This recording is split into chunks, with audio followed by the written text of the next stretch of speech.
നമസ്കാരം. കേരളം നേരിട്ട ഒരു വലിയ പ്രളയക്കെടുതിക്ക് അവസാനം എല്ലാവരും സുരക്ഷിതരായി തന്നെ എത്തിയിട്ടുണ്ട്. പക്ഷേ എങ്കിലും ഇതിൽ എടുത്തു പറയത്തക്ക കാര്യങ്ങൾ ചെയ്തിട്ടുള്ളത് ഇന്ത്യൻ ആർമിയും അതുപോലെ തന്നെ നമ്മുടെ കേരളത്തിൻ്റെ ഈ മത്സ്യത്തൊഴിലാളികളുമാണ്. ഇന്ത്യൻ ആർമി ഇത്രയും പേരെ രക്ഷപ്പെടുത്തിയെങ്കിലും അവർക്ക് വേണ്ടുന്ന മെഡിക്കൽ സഹായങ്ങൾ ചെയ്തു കൊടുത്തത് ഇന്ത്യൻ എയർഫോഴ്സിൻ്റെ മെഡിക്കൽ റിലീഫ് ടീമാണ്. ഇപ്പോൾ നമുക്ക് അവരോട് ഈ ഒരു വിശേഷങ്ങൾ, ഈ ഒരു ദുരിതത്തിൽ അനുഭവപ്പെട്ട കാര്യങ്ങളുടെ എല്ലാം ഒന്ന് വിശദീകരിച്ച് ചോദിക്കാം. നമസ്കാരം. എങ്ങനെയുണ്ടായിരുന്നു ഈ ഒരു രക്ഷാപ്രവർത്തനം? അതിനിടയിൽ നിങ്ങൾക്കുണ്ടായ അനുഭവങ്ങളൊക്കെ? വളരെ നല്ല അനുഭവമായിരുന്നു. മനസ്സിൽ ഏറ്റവും സന്തോഷം തോന്നുന്ന കാര്യം സ്വന്തം നാടിന് വേണ്ടി എന്തെങ്കിലും ചെയ്യാൻ കഴിഞ്ഞു എന്നുള്ളതാണ്. ബാക്കിയുള്ള സാർ എന്താണെന്ന് ബ്രീഫ് ചെയ്യും. ഒന്നാമത്തെ കാര്യം എന്ന് വെച്ചാൽ നമ്മളൊരിക്കലും പ്രതീക്ഷിക്കാത്തൊരു അനുഭവമാണ് ഇപ്പോൾ ഉണ്ടായിരിക്കുന്നത്. എത്രയും പെട്ടെന്ന് അവിടെ എത്തിപ്പെടാൻ ഉള്ള സൗകര്യം നമ്മുടെ എയർഫോഴ്സും ചെയ്തു തന്നെങ്കിലും അവിടെ ചെന്നിട്ട് അവിടെ നാട്ടുകാരുടെ സഹായം നമുക്കൊരിക്കലും മറക്കാൻ പറ്റില്ല. കാരണം വോളണ്ടിയേഴ്സ്, ഈ പറഞ്ഞ പോലെ തന്നെ യൂത്ത് ഒരുപാട് സഹായിച്ചിട്ടുണ്ട്. അതുപോലെ തന്നെ സിവിൽ അതോറിറ്റീസ് ആയാലും എല്ലാവരും വിത്ത് പോലീസ് ആയാലും ബാക്കി എവിടെ സ്റ്റേറ്റ് ഗവൺമെൻറ്റിൻ്റെ സൈഡിൽ നിന്നുള്ള എല്ലാ സപ്പോർട്ടും നമുക്കുണ്ടായിരുന്നു. എത്തിപ്പെടാൻ പറ്റുന്നില്ല ഉള്ള പ്രശ്നം മാത്രമേ ഉണ്ടായിരുന്നുള്ളൂ. പക്ഷേ ഞങ്ങൾ അവിടെ ചെന്നിട്ടായാലും ഒരു സെപ്പറേറ്റ് ഒരു തുരുത്ത് പോലെ സ്ഥലം ലൊക്കേറ്റ് ചെയ്തിരുന്നു. ചുറ്റും വെള്ളമാണെങ്കിൽ നമ്മൾ ആ തുരുത്തിൽ OPD നടത്തുക, അല്ലെങ്കിൽ ആംബുലൻസിൽ OPD നടത്തുക. ഒരു ചർച്ചിൻ്റെ ഫസ്റ്റ് ഫ്ലോർ മുഴുവൻ മുങ്ങി സെക്കൻഡ് ഫ്ലോറിലാണ് ഞങ്ങൾ അവിടെ എത്തി. ആ സെക്കൻഡ് ഫ്ലോറിൽ കയറിയിട്ട് ഞങ്ങൾ അവിടെ OPD നടത്തുക, അല്ലെങ്കിൽ അവിടെ വേണ്ടുന്ന മരുന്നുകളെല്ലാം കൊടുത്ത് ഞങ്ങൾക്കും സന്തോഷമുണ്ട്. ഞങ്ങൾക്ക് ഒരുപാട് കാര്യങ്ങൾ ചെയ്യാൻ പറ്റിയിട്ടുണ്ട്. മറക്കാനാവാത്ത എന്തനുഭവമാണുള്ളത്? മറക്കാനാവാത്ത അനുഭവം എന്ന് പറയുന്നത് ഒരു ഓൾഡ് ഏജ് ഹോം. ഞങ്ങളിങ്ങനെ ക്യാമ്പുകൾ നടത്തിക്കൊണ്ടിരുന്ന വഴിക്ക് ഒരു ഓൾഡ് ഏജ് ഹോമിലേക്ക് എത്തിപ്പെടാൻ പറ്റുമെന്ന് അവിടുത്തെ ഒരു വാർഡ് മെമ്പറും അങ്ങനെ ആരോ ഒരു സിവിൽ അതോറിറ്റി നമ്മളോട് ആവശ്യപ്പെടുകയുണ്ടായി ഒരു സമയത്ത്. അപ്പോൾ അവിടെ ഇതുവരെ മെഡിക്കൽ ഹെൽപ്പൊന്നും ചെന്നിട്ടില്ല എന്ന് പറയുന്നു. അപ്പോൾ ഞങ്ങളുടെ ഒരു ടീം അവിടെ ചെന്നപ്പോൾ ഒരുപാട് പ്രായം ചെന്നത് മോർ ദാൻ 70 അല്ലെങ്കിൽ 75 മുകളിൽ പ്രായമുള്ള ഒരുപാട് അമ്മൂമ്മമാർ, അവരൊരുപാട് പ്രശ്നങ്ങളുള്ളവരാണ്. അവർക്ക് ഞങ്ങളെ കാണുമ്പോൾ തന്നെ അവർക്ക് സന്തോഷമാണ്.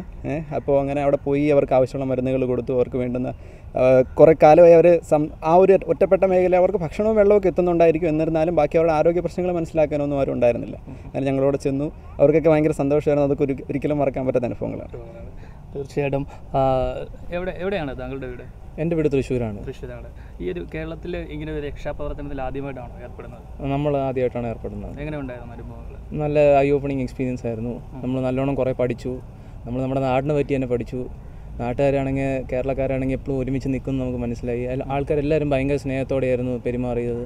നമുക്ക് വേണ്ടി എന്ത് ആവശ്യം ഉണ്ടെങ്കിൽ നമുക്ക് വണ്ടി അറേഞ്ച് ചെയ്ത് തരല്, നമുക്ക് ഫുഡ് അറേഞ്ച് ചെയ്ത് തരല്, നമുക്ക് എല്ലാ ഇതിനും ഒരു കുറവും ഉണ്ടായിരുന്നില്ല. അവിടെ ലാൻഡ് ചെയ്തതിന് ശേഷം നാട്ടുകാർ നമ്മളെ സഹായിക്കാൻ വേണ്ടി, നമ്മൾ അവരെ സഹായിക്കാൻ വേണ്ടി തന്നെയാണ് നമ്മൾ പ്രവർത്തിച്ചുകൊണ്ടിരുന്നത്. പിന്നെ കമാൻഡിലുള്ള എല്ലാവരും നമുക്ക് ഭയങ്കര സപ്പോർട്ടായിരുന്നു. നമ്മുടെ കമാൻഡിൽ നിന്ന് ആവണമെങ്കിൽ എന്ത് ആവശ്യം ഉണ്ടെങ്കിലും അവർ പറഞ്ഞാൽ മതിയായിരുന്നു. അവരപ്പോൾ അത് ഹെലികോപ്റ്റർ ഡിപ്ലോയ് ചെയ്ത് തരുമെന്ന് പറഞ്ഞിട്ടുണ്ടായിരുന്നു. അപ്പോൾ നാട്ടുകാർക്കാണെങ്കിൽ എന്തൊരു ആവശ്യം ഉണ്ടെങ്കിൽ നമുക്ക് അപ്പോൾ അത് ഉറപ്പിച്ച് നമുക്കത് വരുത്തിച്ചിട്ട് നമുക്കത് വിതരണം ചെയ്യാനുള്ള സംവിധാനവും ഉണ്ടായിരുന്നു. Actually a non-Malayali. Our team except 2 doctors, they are all Malayalis. And initially when we reached there, the first 2 days we were visiting all these flood affected areas, camps. And these camps were all the people who are rescued from water flooded areas. They were residing in the camp areas, and they were sharing their briefs, and they are coming for their problems also. Then first 2 days we required help from local Malayalam speaking our paramedics also. So they were translating their problems and all.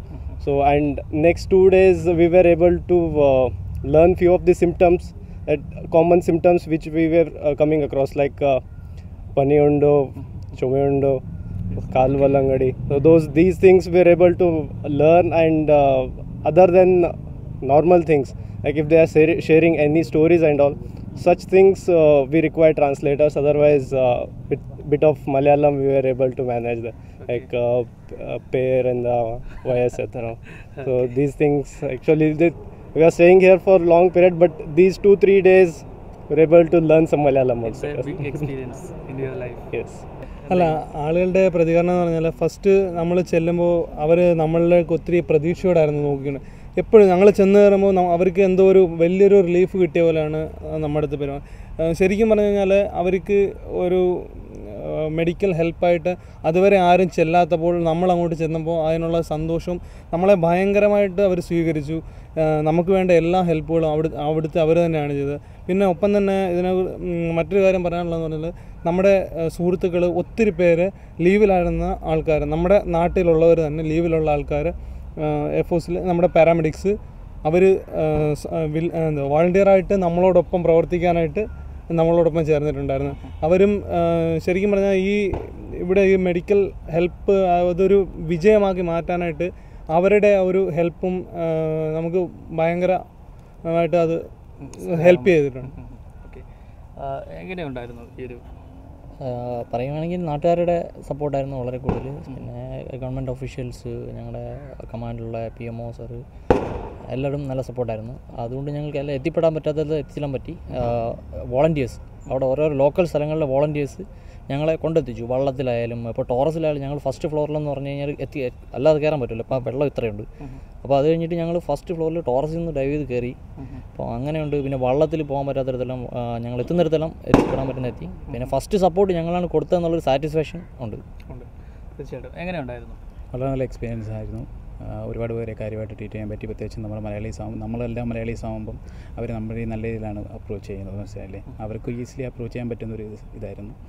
അപ്പോൾ നല്ല happy ആയിരുന്നു എല്ലാവരും ഞങ്ങളെ കാണുമ്പോൾ. ആദ്യം കാണുമ്പോൾ പട്ടാളക്കാരാണല്ലോ എന്നുള്ളൊരു പേടിയുണ്ടെങ്കിലും പിന്നെ മക്കളെ നിങ്ങൾ മലയാളികളാണോ, വളരെ സന്തോഷം, അങ്ങനെ കാര്യങ്ങളെല്ലാം പറയുന്നു, കൃത്യമായിട്ട് മെഡിസിൻ കൊടുക്കുന്നു. ഞങ്ങൾ കറക്റ്റ് OPD ആണ്. മറ്റേ ചെറിയ PSC ഒക്കെ ചെയ്യുന്ന പോലെ തന്നെ അതിൽ OPDകൾ തന്നെയാണ് കണ്ടക്ട് ചെയ്തത്. അതിന് കൃത്യമായിട്ട് മെഡിസിൻ കൊടുക്കുന്നു, ഡ്രസ്സിങ് ചെയ്യേണ്ടവർക്ക് ഡ്രസ്സിങ് കൊടുക്കുന്നു. പിന്നെ അതിനുശേഷം അവർക്ക് കൃത്യമായിട്ട് ഒരു ക്ലാസ് കൊടുക്കുന്നു, അവിടെ എന്തൊക്കെ ചെയ്യണം. അതേപോലെ നിങ്ങളെങ്ങനെ രാവിലെ എഴുന്നേറ്റ് ജനലുകളെല്ലാം തുറന്നിടണം, അത്യാവശ്യം സൂര്യപ്രകാശമൊക്കെ എത്തണം, ഇങ്ങനെ അടഞ്ഞുകൂടി ഇരിക്കരുത്, ഞങ്ങൾ അവരെ ഒന്ന് മോട്ടിവേറ്റ് ചെയ്യുന്നു. അതിനുശേഷം ഞങ്ങൾ അടുത്ത ക്യാമ്പുകളിലോട്ട് വന്നു. ക്യാമ്പുകളിൽ നിന്ന് ക്യാമ്പുകളിലോട്ടുള്ള ഒരു പാച്ചിലായിരുന്നു. ഏകദേശം ഒരു 7 ദിവസം ഉണ്ടായിരുന്നു. ഒരു നല്ല രീതിയിൽ, അത് രാവിലെ തുടങ്ങി രാത്രി ഏകദേശം ഒരു നല്ലൊരു ലേറ്റായിട്ട് ഒരുപാട് നേരം ഞങ്ങൾ വർക്ക് ചെയ്തിട്ടുണ്ട്. ഞങ്ങൾ എല്ലാം സാറ്റിസ്ഫൈഡാണ്, fully സാറ്റിസ്ഫൈഡാണ്.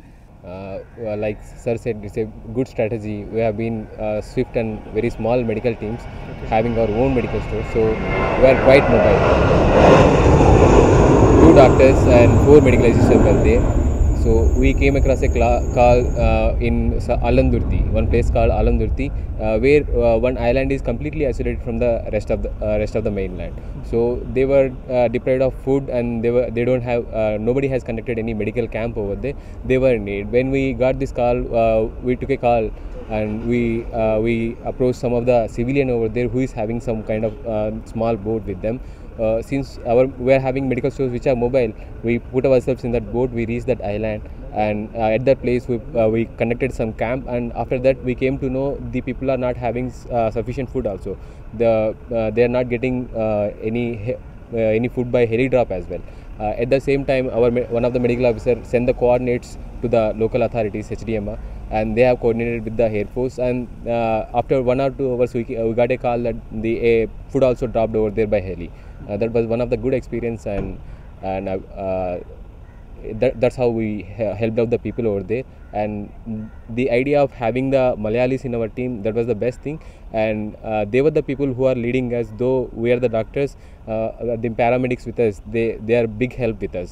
They are coordinating with the local volunteers and arranging vehicles, and in fact arrange the boat to reach over that place. And they are very motivated, so that they can help out the motherland, where they belong to. ഒരു മലയാളിയായ officer ഈ ഒരു യൂണിഫോമിൽ അങ്ങോട്ട് ചെന്ന് രക്ഷിക്കാൻ ചെല്ലുമ്പോഴത്തേക്ക് അവർക്കുണ്ടായിരുന്ന ആ സമയത്ത് അവരുടെ ഒരു എക്സ്പ്രഷൻ എങ്ങനെയായിരുന്നു? അവർക്കതൊരു കംഫർട്ടായിരുന്നു. കാരണം അവർക്ക് കൃത്യമായിട്ട് അവരുടെ രോഗവിവരങ്ങൾ, കാര്യങ്ങൾ, ബുദ്ധിമുട്ടുകൾ ഷെയർ ചെയ്യാൻ പറ്റും. അപ്പോൾ അതിനനുസരിച്ച് ഇവർക്കും അതിനനുസരിച്ച് വർക്ക് ചെയ്യാൻ പറ്റുമായിരുന്നു. എങ്ങനെയുണ്ടായിരുന്നു എക്സ്പീരിയൻസ്? ഇതൊരു വലിയ ഭാഗ്യമായിട്ടാണ് ഞാൻ കരുതുന്നത്. ഈ സമയത്ത് തന്നെ കേരളത്തിൽ ഉണ്ടാവുകയും ഇങ്ങനെ പ്രശ്നം ഉണ്ടാകുമ്പോൾ നമ്മുടെ നാടിന് വേണ്ടി എന്തെങ്കിലുമൊക്കെ ചെയ്യാൻ പറ്റി എന്നുള്ള ഒരു ചാരിതാർത്ഥ്യം. It was a great experience that we would be able to help our people who were in need, and we are very happy that we reacted well in time, and we could help those who were in need, and we could reach to the people where nobody could, and we could help them out when they needed us most. See, our experience has been to coordinate and quickly move in. Like I'm mentioning, idea was to swiftly move in where nobody has gone, as you mentioned, and go in a very swift team with basic medicine that will be required. Take Malayali speaking people, induct the teams as soon as possible. So in 18, 19, 20th only we inducted about 10 teams which are inside already. People are still being extricated. So moment the person was extricated, they went to various camps from place to place and looked out. I am very impressed with the kind of OPDs they have conducted, like somebody mentioned, in cars, in many top of the first floor or second floor of a church, and rest of the church being submerged. They climbed onto that and took OPDs. They have gone, some old people, they have been given to the houses so that they don't have to move around. basic issue that we saw was people had lost their medicines, which means the blood pressure was going uncontrolled, diabetes was going uncontrolled. So the boys handled it very well. We make sure that the things were controlled. Whatever we couldn't handle, we made sure that they put them in boat. Maybe one paramedic go back and look after them. So in the rescue phase, we started all this, which is a very risky phase. Rescue phase also is a very risky phase in that sense. And thereafter, we are continuing in the rehabilitation phase now with the specialist cover. We have physicians, we have pediatrician, a lady doctor, pathologist who are inducted into these hospitals, a surgeon, and they are actually doing now the specialist secondary care that is being required. So we have gone from primary care, now we have gone to secondary care and the relief and rehabilitation phase. So all the stores, everything initially we had to procure ourselves. The state government initially could not give anything, but after 2-3 days we started getting supplies from local also. So they have been replenishing, having good coordination with the local thing. So it's a good synergy between the district administration, medical authorities and our teams which have gone in. So this is what the synergy is all about, and this is what has worked in our favor. They have been able to save, treat about 3,000 odd people till date, about last 8 days, and I think those people were the most needy ones. Now people are coming out, they are stabilized. It's only a matter of controlling the illnesses, and new illnesses like infections will come in. Our teams are already doing the preventive medicine sort of a job in terms of giving leptospirosis treatment, prophylactic, or in terms of doing hygiene sanitation requirement. Those teams also in. We also intend to fly in more teams, go into Kutanad area, which is still waterlogged. So our team, which is now located in Allappuzha, is also already sending teams 1 or 2 per team per day to go into Kutanad area. With a lot of doctors from Maharashtra, other places come, they will join up with those teams and go in. So that is where the whole effort has been. And yes, it has been a unique experience for all the boys, and they have been motivated. And it's possible only because of civil and military coordination that these kind of things have occurred. Thank you. തീർച്ചയായിട്ടും പാരാമെഡിക്കലിൻ്റെ ഈ ഒരു സുസ്ഥിരമായ ആ ഒരു സേവനത്തിൽ എല്ലാവരും ഇവർക്ക് എങ്ങനെ നന്ദി പറയണം എന്ന് അറിയില്ല. എന്തായാലും എയർഫോഴ്സ് ആസ്ഥാനത്ത് നിന്നും, തിരുവനന്തപുരത്തെ എയർഫോഴ്സ് ആസ്ഥാനത്ത് നിന്നും ആർ പിയൂഷ്, മറുനാടൻ TV.